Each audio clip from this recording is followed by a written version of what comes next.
Oke teman-teman, jadi power supply-nya sudah normal kembali dan ini TV-nya sudah menyala ya. Nah, indikatornya sudah hijau, ini TV-nya sudah on. Power supply-nya kesambar petir dan mengakibatkan IC FET atau transistor FET-nya ini mati ya. Dan IC PWM-nya juga ikut mati. Nah, untuk mencari IC PWM ini memang saya tidak punya atau sangat susah ya, atau langka sekali untuk mencarinya. Daripada lama, akhirnya dengan cara saya TV-nya sudah bisa menyala kembali. Oke teman-teman, ditonton terus sampai akhir, jangan di skip. Tonton terus sampai akhir videonya, jangan di skip agar kalian tahu prosesnya secara real dan live. Salam tuh.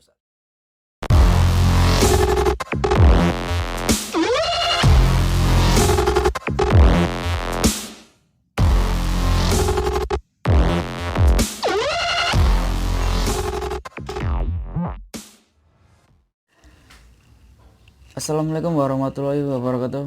Oke teman-teman, jadi kali ini saya mendapatkan sebuah TV sub ya, sub Aquos. Jadi ini LCD kalau nggak salah ya, LCD. Jadi model udah termasuk lama ya, pengeluaran TV termasuk udah lama lah. Oke, jadi ini layarnya sedikit keriput ya, jadi kita tidak membahas atau memperbaiki layar yang keriput ini. Cuma TV ini keadaannya mati, jadi mati total ya. Jadi seperti kata usernya, TV-nya katanya tersambar petir, jadi mati. Oke, jadi kita langsung coba aja apakah bener TV-nya mati atau mati masih indikatornya masih standby ya. Tidak tahu ya, jadi belum saya coba. Kita coba untuk menyalakan. Nah, sudah saya colokin ya. Ini sudah saya colokin. Oke. Di sini nampak ada sebuah indikator, tapi tidak menyala ya, tidak menyala semestinya. Seharusnya untuk TV-nya ini untuk standby dia menyala merah ya. Jadi untuk powernya. Jadi ini keadaan TV-nya mati total. Oke, mungkin bisa jadi kesambar petir. Benar ya. Kalau memang kesambar petir biasanya memang mati total, yaitu kemungkinan kerusakan di bagian power supply. Coba kita bongkar saja seperti apa dalamannya. Tonton terus videonya, jangan di skip teman-teman. Jadi kita belajar bersama ya di sini supaya teman-teman lebih paham dan lebih sempurna dalam memahami apa yang saya kasih ke teman-teman. Mudah-mudahan bermanfaat buat kalian teman-teman. Jadi TV-nya sudah saya bongkar ya. Ini TV-nya sudah saya buka tutup casing yang belakang. Jadi TV sub seperti ini ya, dalamannya ini LCD TV sub ya. Jadi ini model lama. Ini power supply-nya. Ini cuma bypass saja ya, PCB ke backlight-nya. Ini tombol RCA dan switch, dan ini ada jalur juga yang melewati sini buat jalur apa itu namanya, buat sensornya ya di sini. Oke. Di sini output power supply ya, ini ya, ini tegangan power dari power supply-nya ke mainboard. Di sini ada satu tegangan ya teman-teman. Jadi di sini cuma terdapat satu tegangan, yaitu 12 volt. Oke, jadi kita cek ya tegangan 12 volt apakah menyala. Di sini juga ada PS on, yaitu artinya power supply on atau tegangan ini ya, standby ya. Oke, jadi kita cek PS on dan 12 voltnya apakah ada ya. Ini avonya sudah saya siapin, coba kita colokin saja. Nah, oke, sudah saya colokin ya, nih udah mencolok. Oke, coba kita cek tegangan 12 volt pada power supply ini. 1 2 3 4 5 1 2 3 4 6 ya, nomor 6. 2 3.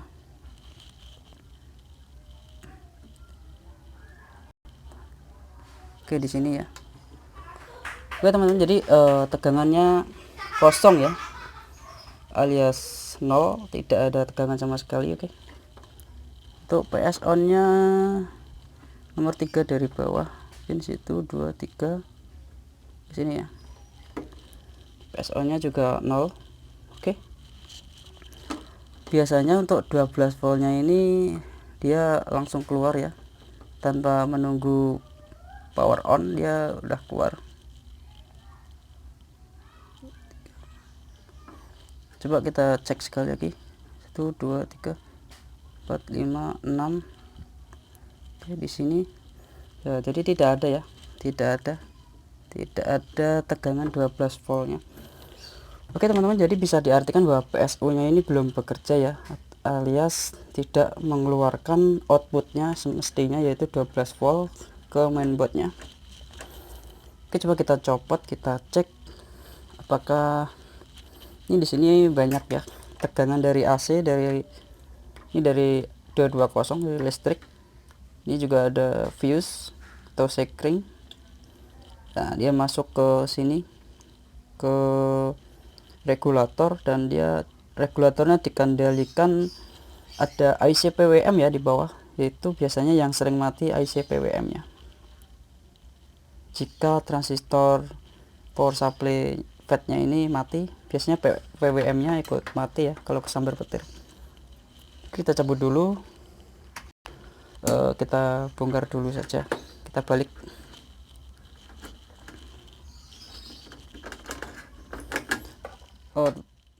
Oke teman-teman, kita cek ya, ini elko besarnya apakah ada tegangannya 300 volt. Oke teman-teman, jadi untuk elko besarnya masih ada ya tegangannya, itu sebesar 300 volt.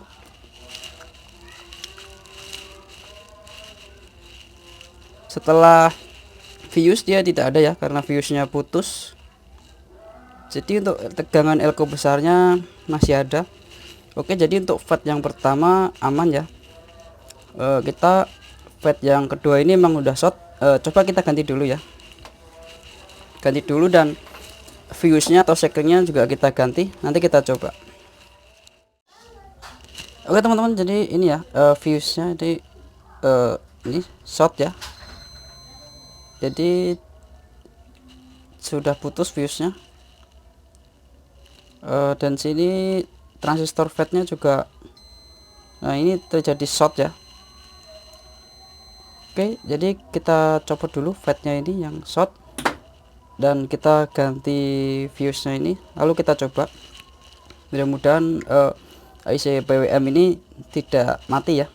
Kalau tidak mati mungkin langsung bekerja, tapi kalau IC PWM ini mati, bisa terjadi ini akan short lagi ya mungkin. Ya, kita coba saja, karena kita tidak bisa mengecek IC PWM ini hidup atau mati ya. Oke teman-teman, jadi ini power supply nya sudah saya balik ya. Oke, jadi seperti ini. Di sini ada fuse, fuse ini masih hidup ya, masih hidup. Di ini ada elko besarnya, dan di sini ada fuse juga. Fuse ini adalah untuk menyambungkan ground ke power supply ya. Jadi min plus dari elko besar ini benar-benar dia dikendalikan sama fuse dan TR ya. Oke, jadi fuse ini sudah saya cek, hasilnya putus ya, hasilnya fuse ini putus. Kenapa fuse ini putus? Jadi penyebabnya kita cari ya. Jadi pasti ada yang short ataupun mati di bagian regulator. Oke, tadi kaki elko di sini ya. Kaki ini kaki elko plus, kaki elko min. Oke, jadi fuse-nya di sini. Fuse ini ya. Fuse ini kaki plus ke sini. Nah, dia untuk mengontrol sini ya, di kaki trapo switching. Jadi sebelum elko plus, sebelum ke trapo switching, dia melalui fuse atau sekring ini ya. Jadi ketika ada konslet atau arus pendek, dia langsung putus ya. Oke, dan di sini ada sebuah FET. Ini ada FET 1 dan 2. Untuk FET yang kedua ini adalah untuk memberikan arus plus pada elko. Jadi nanti kita cek dulu tegangan di elko besar ini apakah ada 300 volt. Kalau memang ada, berarti FET yang pertama ini aman. Oke. Dan untuk FET yang kedua ini sudah saya cek memang short ya, keadaannya udah short. Jadi keadaannya ini udah short. Dan ini ada sebuah IC PWM ya, IC kontrol yang mengontrol sebuah FET ini. Jadi IC PWM ini fungsinya untuk memberikan kontrol pada IC FET ini untuk bekerja ya. Gitulah intinya, seperti itu. Mudah-mudahan IC PWM nya ini tidak mati. Jadi kita cukup ganti IC FET nya ini ya. Nanti kita ganti. Oke, jadi kita cek dulu elko nya ini apakah masih ada tegangannya atau tidak ya. Nah ini ya IC nya. Satu adalah pengontrol arus ke elko, dan satunya adalah FET nya. FET nya yang sebelah sini ya, FET nya ya. Oke, coba kita cek ya ini elko besarnya apakah ada tegangan 300 volt.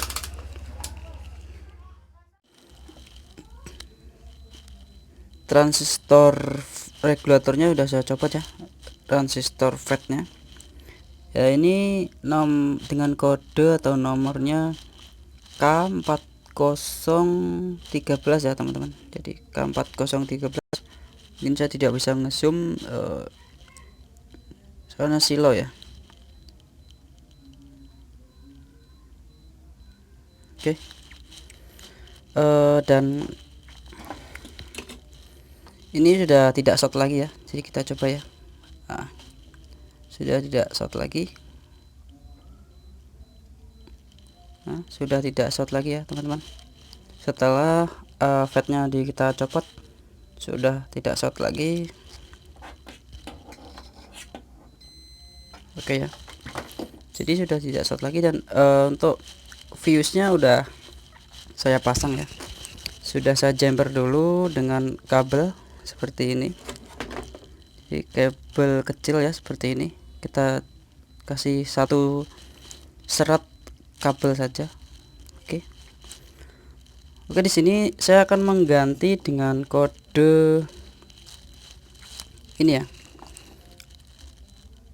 6A65D ya.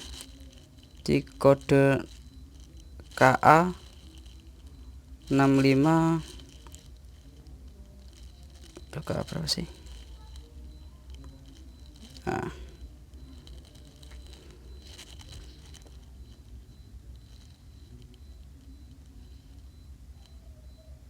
itu kode silo.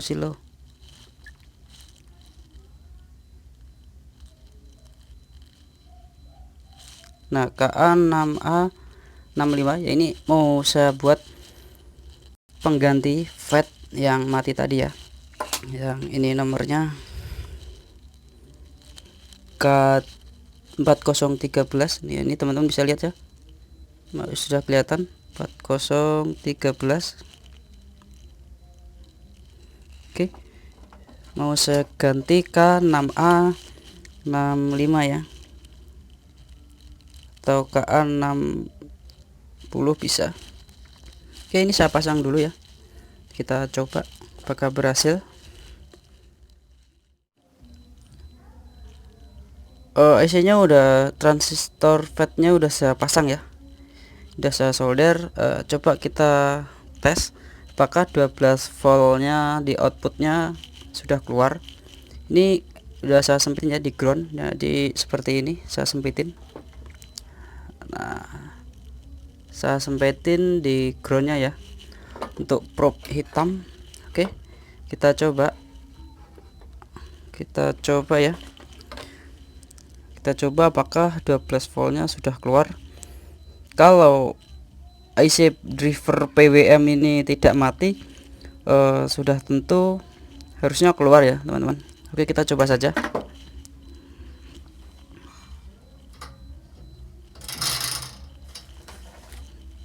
Kita coba colokin, bismillah.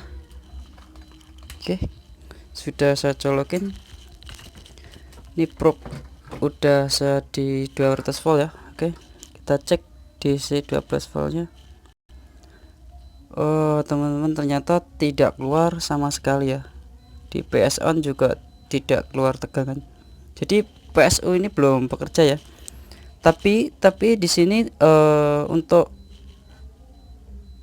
apa itu, sudah tidak turun lagi ya listriknya, tidak short lagi karena apa itu, fuse atau fuse-nya sudah saya pasang. Yang putus tadi dia tidak putus lagi, artinya sudah tidak ada yang short kecuali IC driver ini yang rusak mungkin ya. Oke teman-teman, jadi mungkin untuk IC FET-nya ini saya copot lagi dan saya akan mencoba untuk memakai gacun. Jadi dulu udah pernah ya saya lakukan dengan tipe yang sama, saya menggunakan gacun ya tipe ini, dan bertahan sampai hampir 3 tahun lebih ya, sampai sekarang masih kuat. Yaitu dulu saya menggunakan gacun 3 kabel, ya untuk tipe PSU ini. Saya menggunakan gacun ini untuk pengganti IC transistor ini, dan karena IC PWM nya mati, sama ya kasusnya seperti ini, mati. Jadi ketika IC FET nya mati, kesambar petir, sudah jelas IC PWM ini ikut mati, biasanya seperti itu. Alhamdulillah bertahan lama ya saya memakai gacun ini, sampai sekarang pun TV-nya masih bertahan, masih hidup di tempatnya user. Kebetulan memang teman saya sendiri ya TV-nya. Kalau untuk kali ini ya TV-nya orang, mungkin saya akan menggunakan gacun lagi, tapi saya akan mencoba untuk menggunakan gacun yang 5 kabel ya.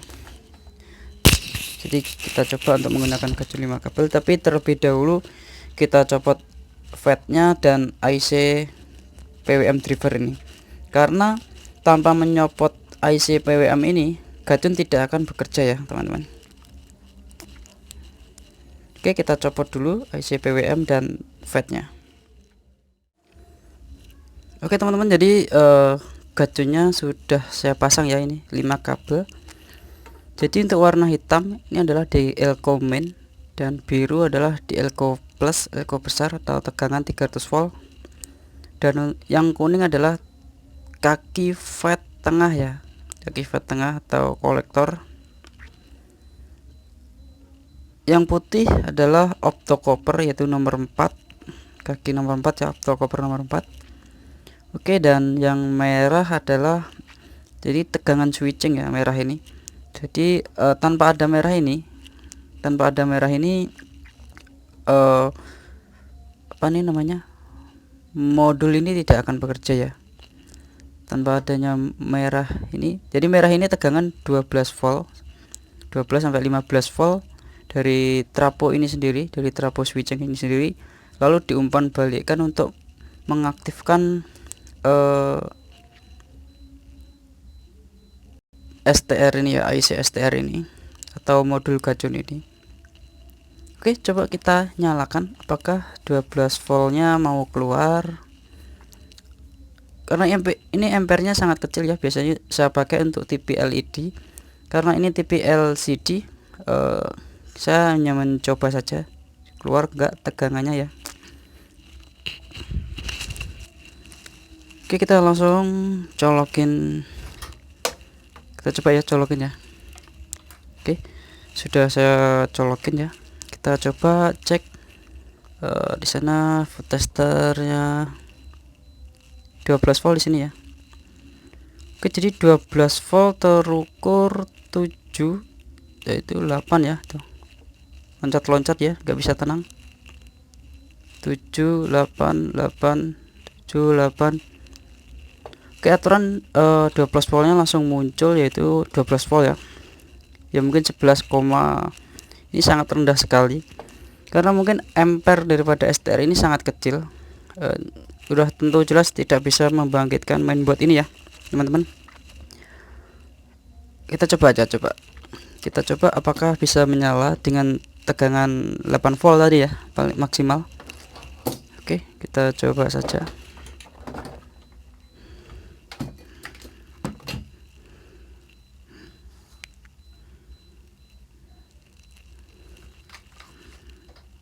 Kita buang dulu arusnya.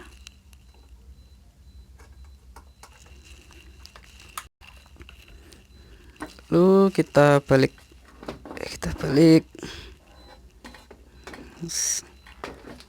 Nah, kita balik seperti ini.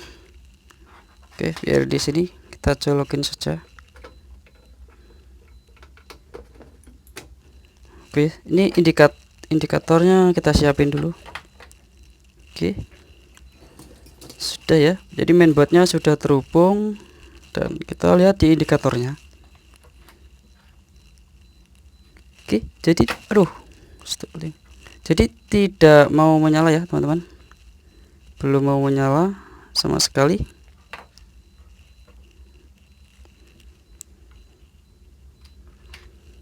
Kok bisa nyetrum, aneh ini apa?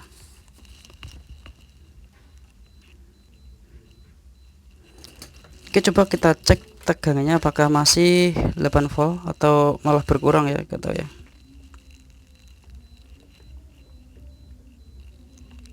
Oke, tegangannya malah turun ya. Nah, turun sekitar 3 volt, jadi 8 volt turun jadi 3 volt ya, karena kena beban daripada mainboard ini. Oke, sudah jelas tidak mau menyala ya teman-teman.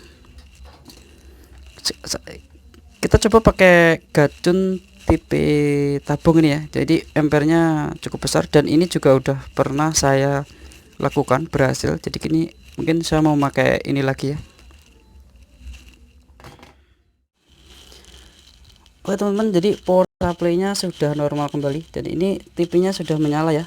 Nah, indikatornya sudah hijau, ini TV-nya sudah on. Power supply-nya kesambar petir dan mengakibatkan IC FET atau transistor FET-nya ini mati ya, dan IC PWM-nya juga ikut mati.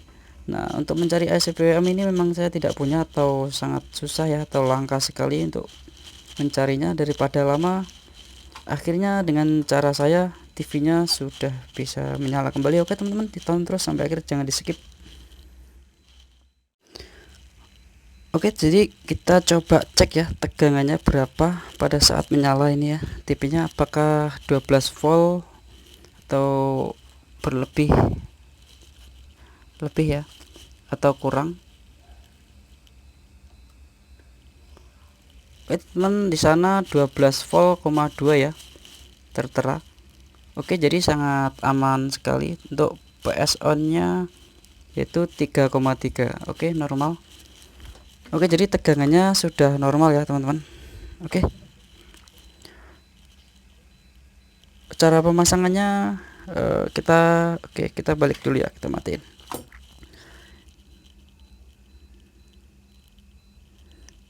Jadi di sini saya menggunakan gacun yang 3 kabel ya ini ya. Oke, jadi cara pemasangannya yuk kita simak bareng-bareng ya, agar teman-teman tidak salah dalam pemasangannya. Oke, jadi cara ini sudah saya lakukan 4 tahun yang lalu ya. Jadi alhamdulillah sampai sekarang TV-nya masih normal di tempatnya si user yang saya ceritakan tadi. Tadinya saya mau menggunakan gacun 5 kabel, ternyata tidak bisa keluar dengan maksimal ya. Oke, saya copot dulu ini, saya balik dulu. Oke teman-teman, jadi cara pemasangannya seperti ini ya, kalian bisa lihat sendiri, sangat mudah sekali. Ini hanya terdapat 3 kabel, beda yang tadi ya dengan 5 kabel. Jadi di sini hanya menggunakan 3 kabel, yaitu kabel hitam adalah ground di elko besar ya, atau elko tegangan 300 volt, dan merah adalah di IC FET atau IC transistor bekasnya tadi yang mati di tengah ya, bagian tengah sini atau kaki kolektor. Oke, di sini. Dan yang biru adalah tidak ketinggalan, yaitu Dia untuk mengendalikan arus agar stabil atau tidak ada lonjakan ketika lagi beroperasi ya. Jadi kabel biru ini adalah sistemnya untuk mengover ketika ada lonjakan atau lonjakan tegangan ya, yang mengakibatkan modul rusak. Oke, jadi untuk teman-teman yang biasa menggunakan gajun kenapa tidak awet, yaitu biasanya kabel biru ini seringkali diabaikan atau tidak pernah dipakai. Padahal kabel biru ini sangat penting sekali ya penggunaannya. Jadi kabel biru ini adalah saya pasang di optocouler, yaitu di sini ya. Kalau kalian punya mainboard ini mungkin bisa lihat di sini pokoknya. Di kaki nomor 4. Oke. Ya teman-teman, mungkin cukup jelas ya, simple sekali. Dan untuk trimpodnya ini saya adjust mentok ya, bagian mains. Jadi sangat mentok. Jadi dia tegangannya udah keluar maksimal. Jadi tidak perlu ditambahin lagi, nanti malah meledak. Jadi saya ingatkan teman-teman untuk sebelum memasang gajun terlebih dahulu sebelum dicoba ini dikecilin dulu ya sampai habis trimpodnya ini yang oranye ini. Ketika outputnya diukur dirasa kurang, kita bisa menambahkan dengan perlahan-lahan, karena kalau langsung besar bisa mengakibatkan modul power supply ini rusak ya, bahkan modul mainboardnya sendiri. Oke, jadi cara ngerapiinnya mungkin teman bisa sendiri atau punya cara sendiri ya. Jadi nanti saya liatin dah. Oke, jangan di skip. Oke teman-teman, sudah saya rapiin ya.